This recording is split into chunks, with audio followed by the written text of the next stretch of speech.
the big finisher there is actually is Finale of Devastation to search them up. Yeah, we saw that deck being able to kill on turn 5 with a Nissa and then a Finale for, I think, X equals 10, which makes the Endrace Forerunners a big pig. It does. The Christmas pig is bigger than ever before here. So let's get underway between these two players. Lewis there on the left, Jorge on the right. Once again, Simic Flash in the hands of Lewis on the left, and Simic Ramp on in the hands of Jorge on the right. Now, I'd have to say, in a sort of heads up here, you'd think that against the deck that is full of enormous big sorcery speed tap out threats, the deck that's playing Sinister Sabotage is probably going to be favoured. The Simic Flash list looks very, very good in this matchup. Taking the coin flip again, huh? I'll take the coin flip and I'll say it's Simic Flash. And you're correct. Yeah, once again, got it right, absolutely. Yeah, so it's pretty close, I would say. It's not that obvious as it should look like, because there is some game, specifically when you're able to resolve Risen Reef, your very mediocre cards from the Druid, for example, that makes you mana later, also nets your card. So there is the point where you're just overwhelming with card advantage, specifically when Ambusher and Nissa aren't able to come down that early, because you cannot really allow your opponent to, well, resolve something beyond just the Risen Reef, right? So sometimes you just have to counter over the spell. And they come fairly quickly. Growth Spiral now leads you to a turn 4 Nissa, and there's no way you should let that resolve. Yeah, here, Growth Spiral. Like, if you can make your opponent have to counter Risen Reef, I think you're on a good path. Yeah, because that means that they're burning counterspells on cards that are non-essential to your game plan. You've got plenty of ways to ramp. Risen Reef, obviously, one of the best ways. But if your opponent's burning counterspells on your 3 drops, that means they don't have as many for your 5 and 7 drops. Yeah, and your goal is to cast a Cavalier and make that live, because it's really hard to attack against the Cavalier. All the Night Ambushes are 4/4, the lands are 3/3s from Nissa. So as soon as you have like Risen Reefs and a stable defense, you have quite a lot of turns to make your board state go wide and just overwhelm your opponent. And here I would just, you cannot prevent them from doing anything, so you just cast that Risen Reef. They will cast Ambusher if they have it or not. But if you're able to build your mana base through those reefs, you're good anyway. Yeah, eventually, you're going to be able to slam enough threats into play that they're not necessarily going to have answers for all of them. I guess the only problem here is being run over by the Nightpack Ambusher. It does present a pretty quick clock, as a 4/4 that poops out 3/3s again and again and again. Yeah, but as soon as you get able to the defensive part of playing a huge creatures that actually resolve, it's not that bad. So that's why you have like the development phase. Now, I would definitely go for the Risen Reef, let that resolve, and then probably cast a duplicate on another Risen Reef to see if your opponent counters, because if they don't, you get so many ramp abilities out of those 3 triggers that next turn you can cast something like a Nissa and something else, or a huge Crisis. And this is what I want to talk about now. If you can get to a point, one way to play around a counterspells deck is to be able to leverage more than 1 threat per turn. So if you've got enough lands that you can cast multiple threats in a turn, a Nissa and a Cavalier, for example, or even 2 Nissas after the first one's answered, they're going to have a really hard time catching up with that. Yeah, exactly. And Nightpack Ambusher is quite a clock, but not that much. Ooh, I'm not sure that is... I don't like that at all. Why not just cast the second Risen Reef? I don't... Yeah, I think he looks at the camera and says, like, probably not the right play. Yeah, right, because the Risen Reef in hand, you already want... I mean, the Quasi-Duplicate is just a clone you're kind of chucking away here. And you really want to clone the Cavalier. Yeah. It's going to do the most amount of work. But look, double Risen Reef triggers. No one's arguing with that. Ooh, and 2 lands as well. That's huge. And that is so important. Now, what's really another really important thing to note here is, yes, we've talked about Negate, we've talked about Sinister Sabotage, whatever else. We're playing against a deck that has Quench and Mystical Dispute. Ramp decks are very good against conditional counterspells like that, assuming you can play around the conditional nature of them. Yeah, and here we see Quench just being a blank. Specifically if you know about it. At one point, usually the matchup comes up that you cannot play around counterspells anymore, so you just do what you're doing anyway. And now you could cast Nissa, that cannot be quenched, and then you could cast something else, and then you can block a lot of the times. You can also play Risen Reef, Leafkin Druid, ramp some more, and then it kind of gets into dangerous territory, so I like Nissa animating land. You can also play the Leafkin Druid. You have to cast, like the way this looks, you have to cast Nissa first. There's also Finale of Devastation that can fetch a Cavalier safely. Yeah, but that costs too much mana for, like, you cannot let that be encountered. Yeah, for not enough return. Well, it's going to be Hydroid Krasis instead here. X equals 4. So again, playing around Quench. Now, this isn't quite as much value as Jorge could have got, I would say. Because Krasis, of course, is not an elemental. Ooh. But finds an Agent of Treachery. Can also cast that Risen Reef that's in hand with the Blast Zone. And may want to do that, although this is just letting Lewis cash in his copy of Quench. But that's fine, you know? Like, you're not expecting that the next card you play is going to resolve. The question is now, what is the best case scenario? And Risen Reef is definitely the best case scenario if it resolves instead of the Druid. So you just go for that. Okay. And next turn, one of the considerations could have been you play the Leafkin Druid and the Breeding Pool, because that comes into play tapped, in order to cast Agent of Treachery next turn, pair it with Quasi-Duplicate. So that means you steal two permanents, which definitely gets you out of trouble, right? And here we see the Remtech just put a stop on all this happening. The Brazen Borrower can't really attack because it just gets eaten by the Krasis. Now, speaking of putting a stop, if I were Lewis here right now, I'd be putting stops with Arena on every single point of the opponent. Because, look, you're sitting on double nothing, right? If you just pass, that gives your opponent a clear understanding you have nothing in hand. Who became a min-maxer here? I would definitely do this. I don't think he's going to, but I definitely would do that. I mean, maybe it's not allowed under the tournament rules, I'm not sure. But here, Jorge now has carte blanche. His opponent has single forest in hand, and Jorge is sitting back with so much mana, with so many options. Okay, you can cast Nissa first to kind of see what's up. And this is just going to resolve straight away, and that's going to give Jorge the green light here. You're going to put this on the stack and it's going to come straight to the battlefield. And that's one of the unfortunate things about Arena is that you just know your opponent's sitting on nothing. Yeah, and then look at how he's different. Yeah. You can see he's energized, he's sit forward, he knows that he's got the run of the mill now. Now you can cast Agent of Treachery. You can even, let's see, you put Breeding Pool into play. That's 9 mana. Then you can untap it, that's 11. Unfortunately, 11 is not 12. No. Unfortunately. Ooh. Alright. So, untap the Breeding Pool. And so now Agent of Treachery comes online. You have to do this. Yep. I mean, this is great, right? It removes, what, 7 power and toughness from the board? From the opponent's board, anyway. Brings over 4 of it to the other side. And now Leafkin Druid to even draw an extra card off Risen Reef. Wow, what a turn. What a turn here for Jorge. Don't do that. No, he could have put it in his he could have put it in his hand there and then played it to play the Arboreal Grazer.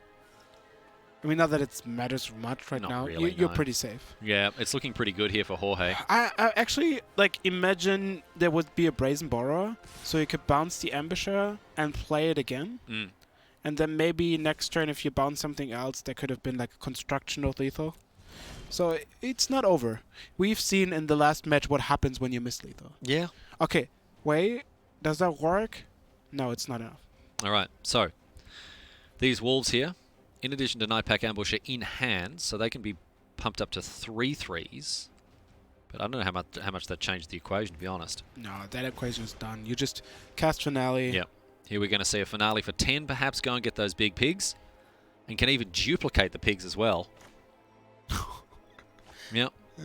Yep. It's Hungry boy. It's a whole. It's a roast. It's a wild boar. It's a feast. It's a wild boar feast. It's Asterix the Gaul, bringing us a hearty feast here.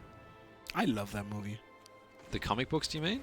No, I don't. Yeah, probably they're derived from the comic books. You never read the comic books? No. Oh, they're so good, man. They're so good.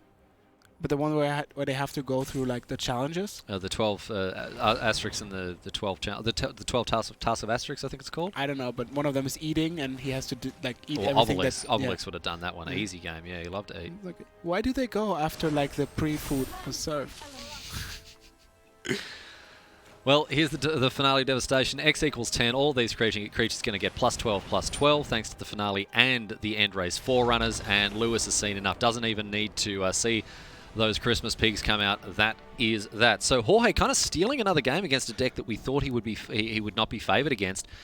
And It's looking pretty good for him. He's really performed really well, and he can now adjust his deck a little bit to make it to maybe even the keel of the ship a little bit. Yeah, as I said, if you're able to leverage some card advantage from the Risen Reefs, your opponent has to spend their resources to deal with that. We saw one of them being quenched, then the other one need to be brazen borrowed, petty theft as the professionals call it, actually naming the spell. You see that you actually have quite a lot of time. Even an ambusher on turn 3 wasn't good enough. Yep. So you just need to keep having those chain of ram spells, and then your opponent is not as favored as you might think it would be. After sideboarding, well, it doesn't become much different, right? At least the ram deck is packing a bit more interaction in form of counterspell on its own. That means maybe one of the Nissas and of the Cavaliers is able to be protected with a mythical dispute. On the other side, well, there's not much happening at all. So here, yeah, we see people kind of going through what do we want to take in, way out, and it's really reasonable from the ram deck to take out the whole combo per se. That means the 4 cards of Finale and the Forerunner and the Age of Treachery, because they're just way too expensive. That can lead to one point in time where you're left out of the win condition, like a way to win the game because the Cavalier mills you, but it usually doesn't happen because you're just overwhelming the board. Let's have a look at the openers for these two players here. Hydroid Crisis, for example, resolving is such a big threat because the only way that can handle is bounced, and bouncing a Hydroid Crisis, speaking from history, not a cool idea. No, it doesn't tend to work out very favourably for people. No, it's not one of the cards that you often want to send up to the hand. No. Now and here we see the typical matchup of which card is better, Mystical Dispute or Aethergas. And I think... look here. There we okay. go. Oh, all the stops. All the stops. So next level plays here with Jorge. Let's see what he's going to do with it. He's got that Ether Gust, got that Growth Spiral. Now, does Jorge want to respond to this Growth Spiral? I really like putting all the stops to bluff and then go like, when they cast the Growth Spiral. Now I have to sit and think. Yeah. Oh, what am I going to do? No, it's sincere. That's why I like it, because it just totally gives away. Yeah. Like, you put all the stops to say like, oh, maybe I have nothing or something. Yeah. And you're just like, oh, okay, now I have to think. So what does he do here? He can Ether Gust that to the top of the library. No, that's never consideration. Okay, he can Growth Spiral himself to make sure it resolves. Yes. So the question is now, do you just let it go, or Yes. do you Growth No. Spiral on Yes. your own? And the problem of letting that go is that your opponent could resolve a Nightpack Ambusher, but then again you have an Ether Gust, so it's not much of a pickle as it looks like. Maybe you're not that worried about it after all. Well, I mean, it's still a different consideration you have to go through, and it's one of the things, like, even though the cards are the same, a lot of the situations are different. Like, depending on your hand, you have the choice, as we talked to Fabrizio, right? It's like your play changes a lot if you have a certain combination or any specific card on your hand. So here, having Ether Gust makes it much more likely that the Growth Spiral is the right play. so once all the dust is settled on that here, we don't have a Nightpack Ambusher in hand, just a Frilled Mystic, in addition to a bunch of other counterspells and Nissa. So let's see what the play is here for Jorge. Yeah, and drawing the Risen Reef is kind of a bait because you really don't want to cast that. Just want to hold up Ether Gust or Disdainful Stroke here, especially in the face of that Nissa. Let's see if Lewis slams this Nissa. No, he just passes. Disciplined play from him. And now you can... Now you can play the Risen Reef. Yeah, now you can kind of feel the waters, is something happening? You can either choose to cast the token for 1 mana to have both counter spells, or to play the Risen Reef and have only one. There's really just both ways. Yeah, nice little flexible card there, Love Struck Beast, enabling Jorge to keep up 4 mana. And it doesn't look like much, but having a 1/1 on the field is some form of clock. Oh, absolutely.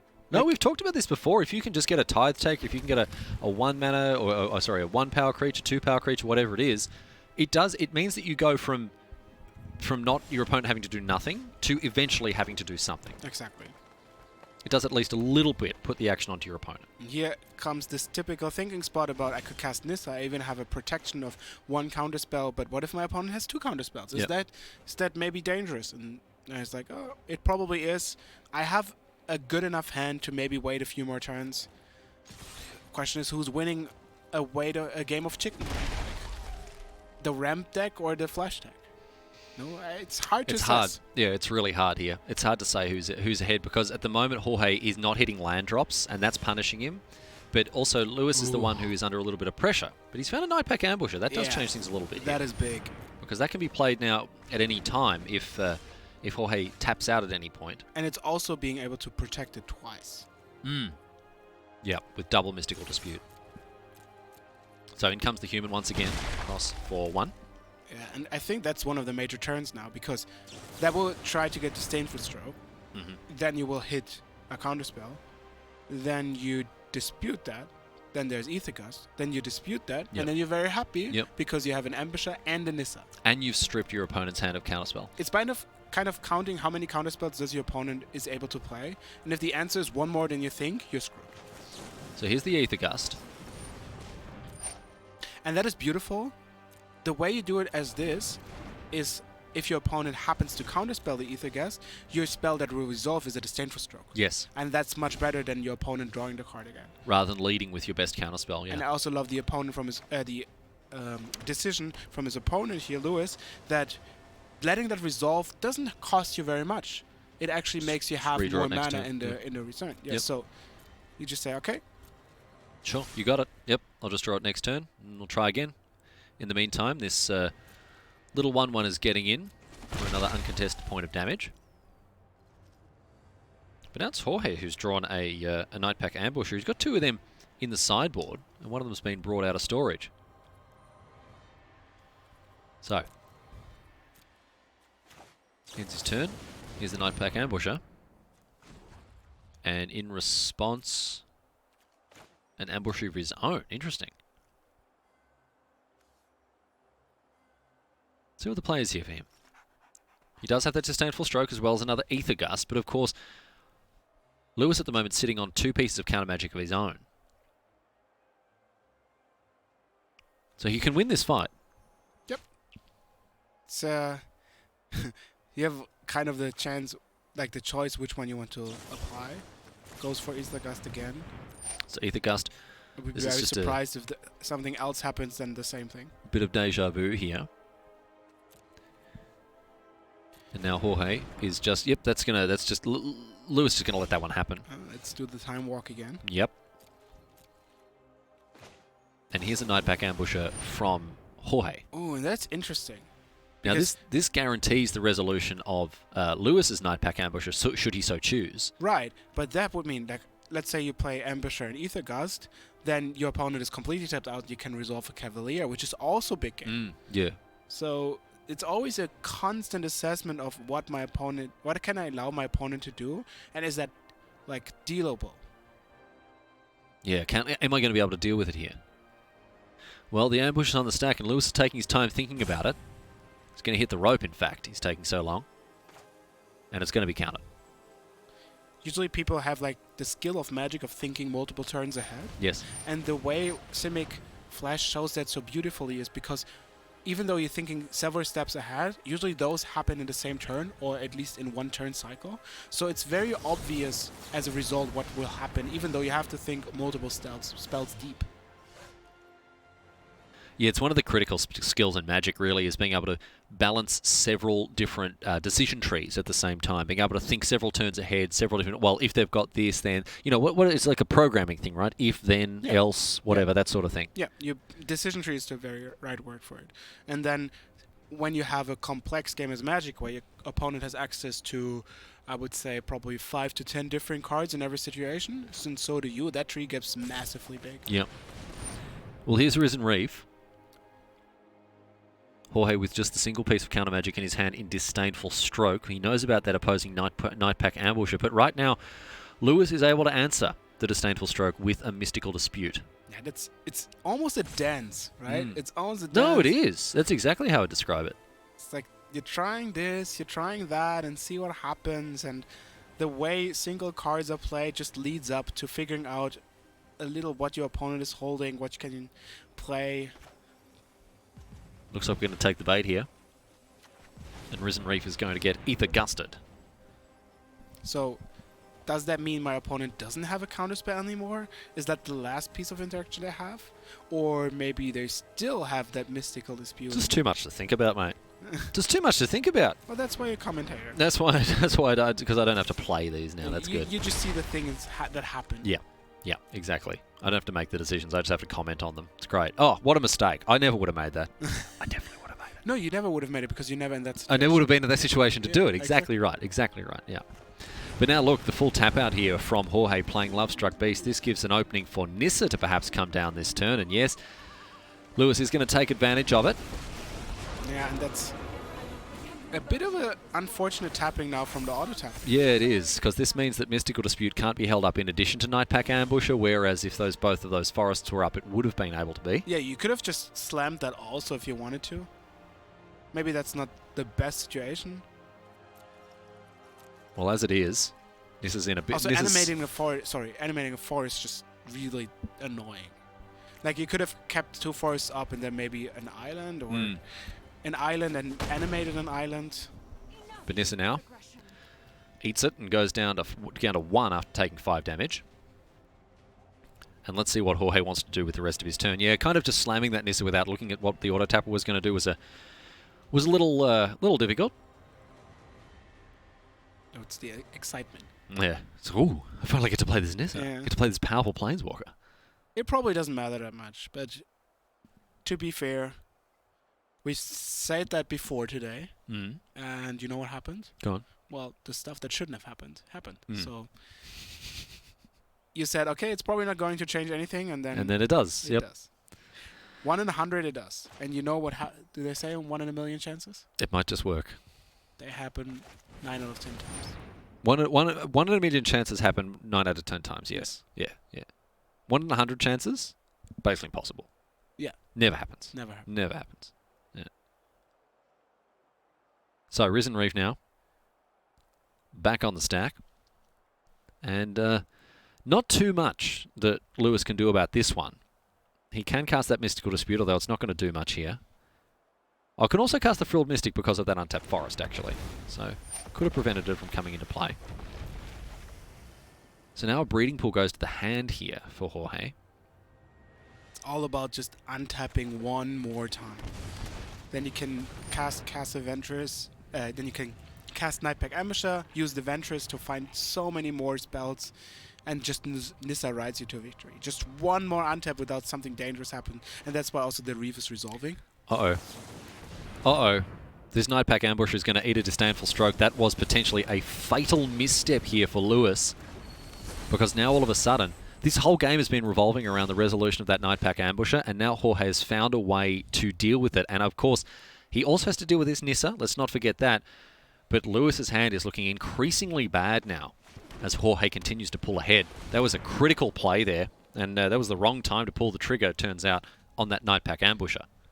Now it's an open game somehow, right? The Lovestruck Beast will trade against one of the lands, but then Nissa just keeps on making lands into creatures, but you just hope that your Cavalier at 1 point sticks, because if it does, the Risen Reef and the Cavalier in combination will just end the game. Yeah, well, they'll overtake the game just with a a 2/2 value train leaving the station. Fortunately, there's 1 Frilled Mystic that could have a word in that, at least the first time, and the second time, well, you have Cast of Ventress to kind of charge up on counter spells, and we say Sinister Sabotage. It's exactly what you want. Yep, exactly what you want. Leaving that on top, that's a good one. In come the Clowns here. This is more or less a free attack for 6. No chump blocks required, with Jorge left on a relatively comfortable 12 here. Unfortunately, you're 1 mana short of casting both Cavaliers. Oh, you actually could do that. And the rare Castle Garenbrig activation as well here is going to make enough mana for the Cavalier of Thorns. Which, I wonder... Which would have been exactly the same as tapping 5 other lands, really. No, you still have 1 floating. Yeah, but that can only be used on creatures. Yeah, but you can then cast the second one. time. Yeah, of course. Yeah. We know that that's getting countered. No. Oh, so here, Jorge's thinking, well, even if I didn't get away with the first one, I'm going to get away with the second, but not so, Mr. Secretary. A little bit of a reversal of fortunes here. Jorge running afoul of Lewis's hand there, and so now it's an unchecked Nissa Yeah, you need to find a Krace now. Play the temple. Well, hang on. He just attacks Nissa with everything to kill her. Yeah. I mean, this is fine, right? Yeah, but you're dying. Like, you're getting to 3. No. You're not getting to 3? Yeah. Okay. Yeah. So you take 3. Oh, sorry. You take 9. Go to 3. And that's not what you want, is it? Oh, but that's such a good card. Like, okay, let's figure that out, alright? You're going down to 3. You leave all 3 creatures behind. You block 1, jump with the other 2. That means you have only 1 blocker left. Correct? Okay. The Love-Struck Beast. Yep. Your opponent will have 2 creatures. You're dying at that situation. All right. So you need to find 1 more piece of cardboard that blocks. All right. This is not a piece of cardboard that blocks. No, it's not. It's So a you different. can't keep it. It's a piece of cardboard that lets you look at the top card. Look at other pieces of cardboard. Yeah. Yeah. Right. Oh, and a Sinister Sabotage off the top. That's got to be bad news. That's got to be bad news here. Crisis. All right. No, it's a Growth Spiral off the top. He does get another bite at the cherry, but it's not going to go well for him here. It's a good rebuy. Oh man. Lewis ended up just having just the perfect hand There's still a chance. off the top. Needs something special. It's not a Temple of Mystery. It needs to be a crisis. No. And no, doesn't find it. All right, so we're now in chump block mode. 1 more tie. So no attacks now, of course. Everything's going to be back on defense. It's crisis or bust. Crisis or bust. But of course, the Castle Vantress activation on the other side of the battlefield is bad news for him as well, because this means that Lewis is probably going to be able to find some more business. Puts them both below decks and finds a Growth Spiral for the turn. Sends with the team 3 lethal attackers, and of course one of them's going to be eaten by the beast.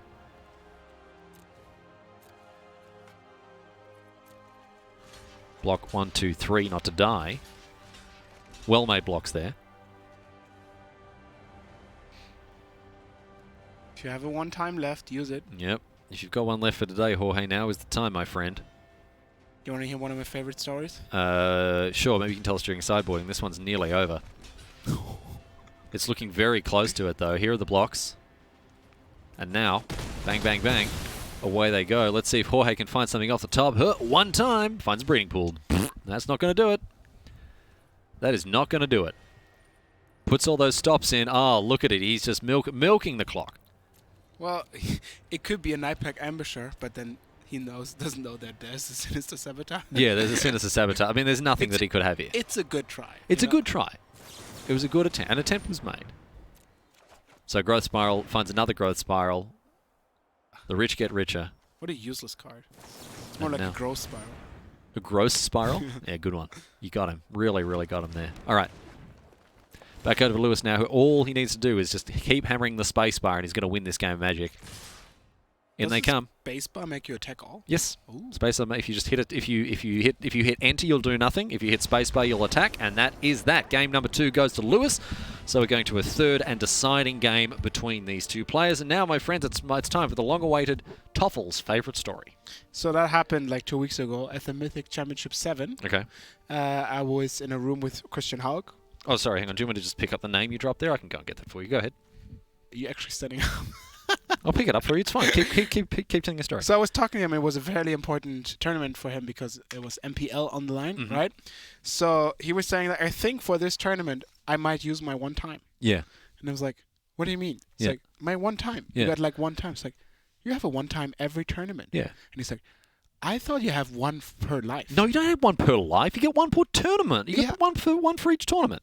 So my question was, I have so many questions. Yeah. How did you get to live not using your 1 time before? Like, Jeez. yeah, like how do you not know that you have 1 per tournament? How do you get through that point into this situation? How do you get to being such at one of the the apexes of a magician's career without ever having used a 1 time? I mean, that's just impressive. That's just stone cold awesome. Are there 1 times a different magnitude? Like, do you get a lifetime 1 time that like is a guaranteed thing? Is it like charging up or so? I don't know. The longer you wait between 1 times, the more potent they become. I thought the 1 time thing was solved. I'm not 100% sure now. Now I've been thrown for a loop because of the Chalkster.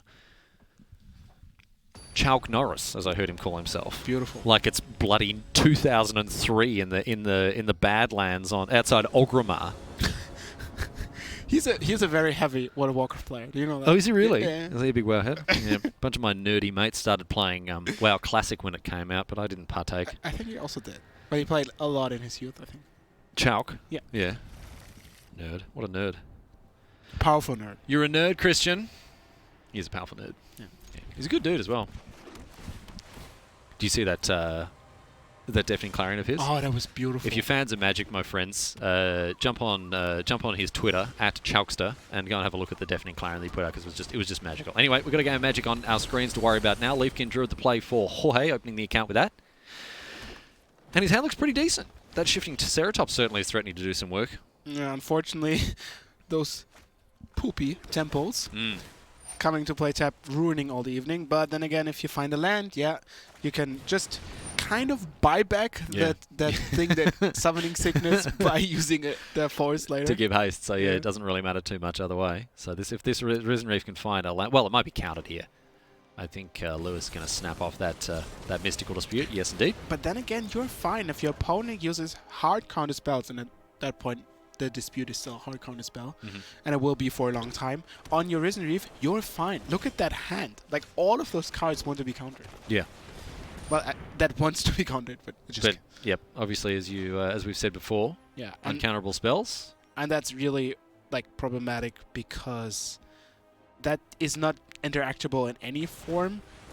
The only way that kinda is helpful right now, that Nissa can be cast next turn, but unfortunately you have no access to Reading Pool, which is such a good interaction with Aethergust.